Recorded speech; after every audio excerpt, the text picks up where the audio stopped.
ناظرین، یہ چوک عباسیہ احمد پور شرقیہ ہے جو سابق ریاست بہاولپور کے اہم مرکز احمد پور شرقیہ کا عظیم ترین چوک ہے۔ اس سے شمال کی طرف جاتے ہوئے آپ کو ایک بالکل چند فرلانگ پر قبرستان یارہ پیارہ کی دیوار نظر آئے گی، جس میں بہت ساری شخصیات قبروں میں موجود ہیں، اور انہی شخصیات میں ایک بہت بڑی شخصیت میجر عبد الرحمن میسی کی قبر مبارک ہے، جس کے حالات زندگی میں آپ کو بتائے جاتے ہیں۔ بسم اللہ الرحمن الرحیم۔ ناظرین، آپ دیکھ رہے ہیں عوامی بیٹھک کا ایک خاص پروگرام، جس میں ہم احمد پور شرقیہ کی تاریخ اور ہماری سابق ریاست بہاولپور کے بارے میں بہت ساری باتیں آپ سے شیئر کرتے رہتے ہیں۔ آج جس شخصیت کی ابھی آپ نے یہ ڈاکومنٹری میں قبر دیکھی ہے، اس شخصیت کے بارے میں آپ کو ایک ہوش ربا واقعات بھی سنائیں گے اور آپ کو بتائیں گے کہ آج اس قبر کی جو حالت ابھی آپ نے دیکھی ہے،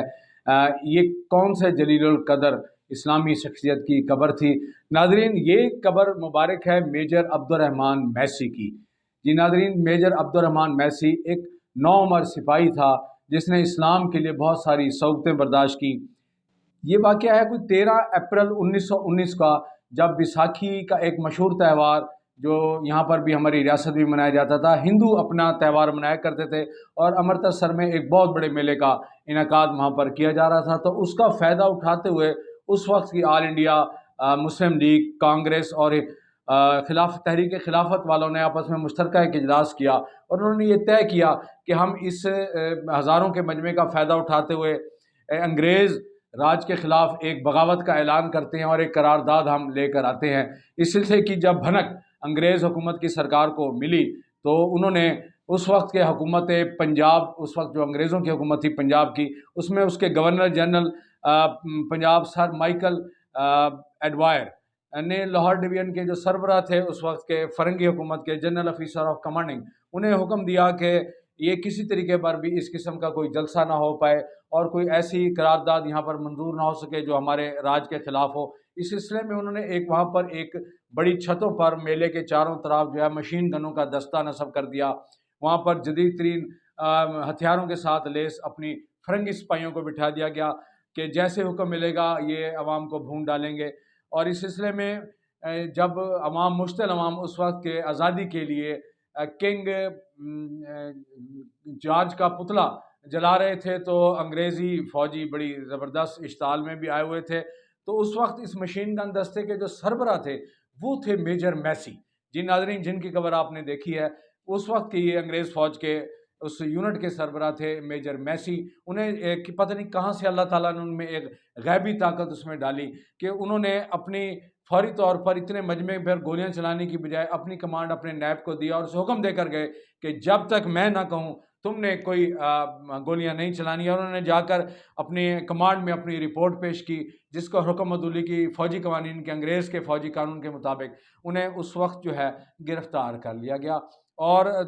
آپ کو پتہ ہوگا ناظرین کہ وہاں پر اس میلے میں کوئی 70 سے 80 ہزار افراد موجود تھے، اور کم و بیش جب دوسرے افسر نے جا کر وہاں پر انسانیت سوز مظاہرہ کیا اور گولیاں چلائیں، تو تقریباً 5 یا 6 ہزار افراد زندہ بچ سکے۔ اور یہ دنیا کی تاریخ کا ایک بہت بڑا ثانیہ تھا،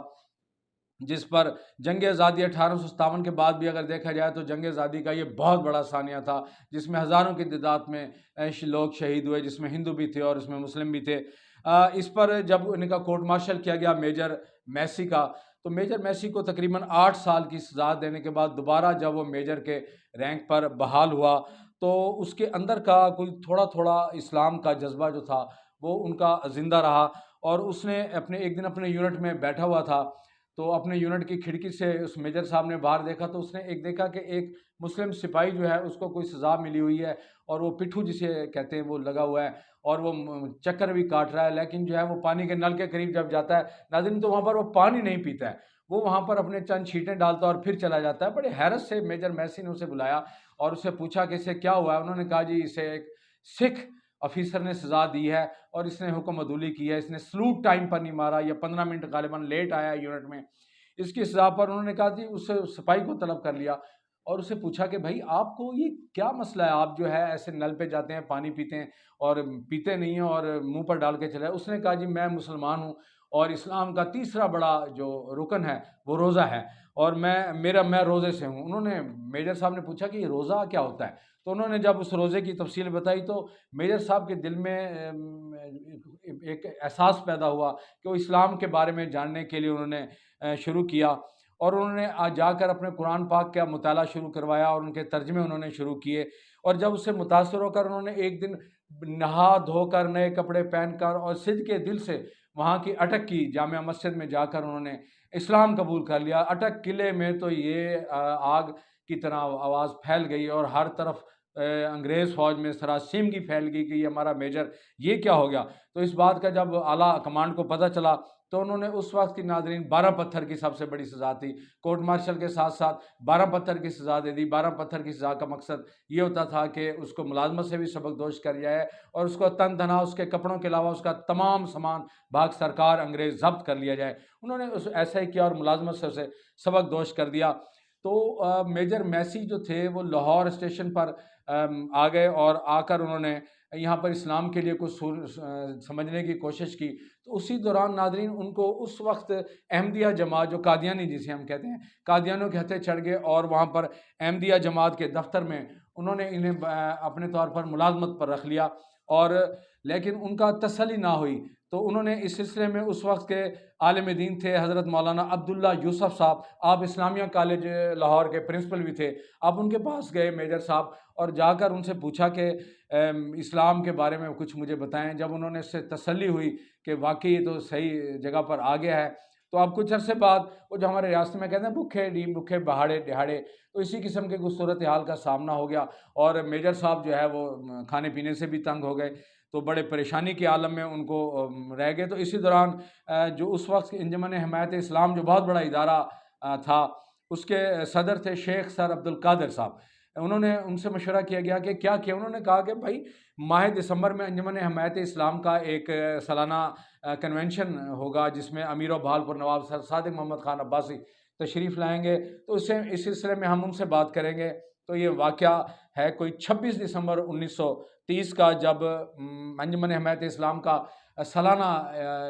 جلسہ ہوا تو اس میں نواب ہز ہائینس تشریف لے گئے۔ تو نواب صاحب کو اس سارے عمل کے بارے میں، میجر میسی کے اسلام قبول کرنے کے بارے میں، ان کو 12 پتھر کی سزا کے بارے میں، ان کے کورٹ مارشل کے بارے میں بتایا گیا۔ اس سے نواب صاحب بڑے متاثر ہوئے اور انہوں نے پیغام دے دیا کہ یہ میجر میسی جو ہے جو مسلمان ہوگا جس کا نام عبد الرحمن لگ گیا تھا، میجر عبد الرحمن کو ہماری اسٹیٹ فورسز بھاولپور میں بھجوا دیا جائے تاکہ وہاں پر یہ عسکری زندگی دوبارہ سے شروع کی جائے گی۔ تو حضور نواب صادق محمد خان عباسی نے جب یہاں پر یہ پہنچے ہیں میجر عبد الرحمن میسی صاحب، تو انہوں نے اسے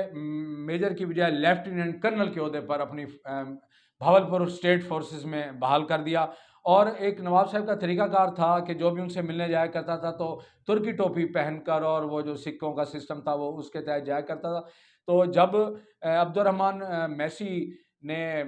ترکی ٹوپی پہنی اور شیشے میں اپنی شکل دیکھی تو انتہائی خوش ہوا، اور اس کا دل اچھلنے لگ گیا کہ میں ایک اسلامی طرز حکومت کی اسلامی حکومت میں میری شکل اتنی خوبصورت ہو گئی اسلامی طرز، بڑا خوش ہوا۔ اس نے اس وقت جا کر 2 اشرفیاں ہیز ہائینس کی خدمت میں پیش کیں، جو اس وقت کا نواب صاحب کا سرکاری ایک طریقہ کار تھا، ایک ڈیکورم تھا کہ جو بھی ملنے جاتا تھا وہاں وہ 2 اشرفیاں اس نے نچھاور کی۔ تو نواب صاحب نے جب ان کی پہلی باتیں سنی ہوئی تھیں، جب انہیں ملے تو انہیں اپنے گلے سے لگا لیا اور ان کے کندھے پر ایک سٹار کا اضافہ بھی کیا، اور انہیں ایک سنہری دستے والی، جی ناظرین، سنہری دستے والی تلوار ان کو عنایت کی گئی، اور انہیں انچارج بنا دیا گیا ہماری ڈیر نواب چھاؤنی کا۔ تو انہوں نے ہماری اسٹیٹ فورسز کی جو سپاہی تھے، جو افسران تھے، ان کی بھرپور طریقے سے ٹریننگ کی، اور ان کو جدید ترین ٹیکنالوجی جو ان کے پاس موجود تھی وہ انہوں نے اس اسلامی فورسز کو دی۔ اور اس کا ثبوت اس وقت ہوا کہ جب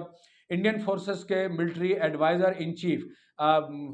ہر ریاست کا دورہ کرتے جب بھاولپور اسٹیٹ میں پہنچے تو انہوں نے بھاولپور اسٹیٹ کی فورسز کو جب معیار کو دیکھا تو انہوں نے his highness Nawab of Bahawalpur کو مبارکباد پیش کی کہ آپ کی فوج جو ہے یہ ریاست بھاولپور کی فوج جو ہے یہ انڈیا کی بہت ساری بڑی ریاستوں کی فوجوں کے مقابلے میں بڑی بہترین فوج ثابت ہوئی ہے، جس کا سہرا براہ راست میجر عبد الرحمن میسی کو جاتا ہے۔ تو میجر عبد الرحمن میسی کی جو شادی تھی وہ his highness Nawab of Bahawalpur نے خود کرا دی اپنے ایک علاقے کی ایک بڑے معزز خاندان کی بیوہ خاتون کے ساتھ، لیکن ان کی زندگی نے ان سے وفا نہ کی اور تقریباً 1934 میں وہ بیمار رہنے لگے، اور میجر عبد الرحمن میسی جو ہے اس جہان فانی سے کوچ کر گئے۔ انا للہ و انا الیہ راجعون۔ تو اس کی وفات کے بعد میجر عبد الرحمن میسی کی اس وقت جو قبر ہے جو آپ نے دیکھی ہے، یہ ہیز ہائنس نے یہاں پر مقرر کرائی، اور اسٹیٹ فورسز کے ہر جوان کو، ہر افسر کو یہ اسٹیٹ کی طرف سے حکم دیا گیا تھا کہ میجر عبد الرحمن میسی کی قبر کے ساتھ جو گزرے گا شخص یا فوجی افسر، وہ وہاں پر جا کر اسے سلوٹ ضرور کیا کرے گا، اور بڑے عرصے تک یہاں پر اس کو سلوٹ بھی کیا جاتا رہا ہے۔ اور لیکن شومۂ قسمت کے یہاں پر قبضہ گروپ نے اس روڈ کے اوپر دکانیں تعمیر کر لی، اور قبرستان یارہ پیارہ کی وہ قبر جو ہے وہ زمین کے اندر دھس گئی ہے، اور انشاءاللہ ہمارے اس عوامی بیٹھک کے تعاون سے ہم کوشش کریں گے کہ بہت جلد اس قبر کو اصلی حالت تک ہم بحال کرائیں، اور اس اسلام کے لیے صعوبتیں برداشت کرنے والے میجر عبد الرحمن میسی کی حالات زندگی کے بارے میں آپ کو جو کچھ بتایا گیا ہے، اس کے بارے میں ابھی اور بھی بہت کچھ جاننا باقی ہے۔ آپ کو ہمارا ولاگ کیسے لگا؟ اس پروگرام کے بعد آپ میجر عبد الرحمن میسی کے لیے ضرور درود شریف پڑھ کر دعا کریں گے۔ وما علینا الا البلاغ۔ ہمارے احمد پور شرقیہ کے نامور لوگ ہیں تو وہ آیا کرتے تھے اور دیکھ بھال کیا کرتے تھے، لیکن بڑے عرصے سے اب کوئی نہیں آتا۔ اس کے علاوہ بھی ان کے جو ہے نا دوست انگلستان سے جو ہے ان کے نمائندہ کار وہ بھی آیا کرتے تھے، لیکن اب پتہ نہیں کہاں چلے گئے، اللہ ان کی زندگی لمبی کرے، پتہ نہیں کہاں غائب ہو گئے۔ اس وجہ سے یہ قبر بیٹھ گئی ہے، اسے دوبارہ سے جو ہے نا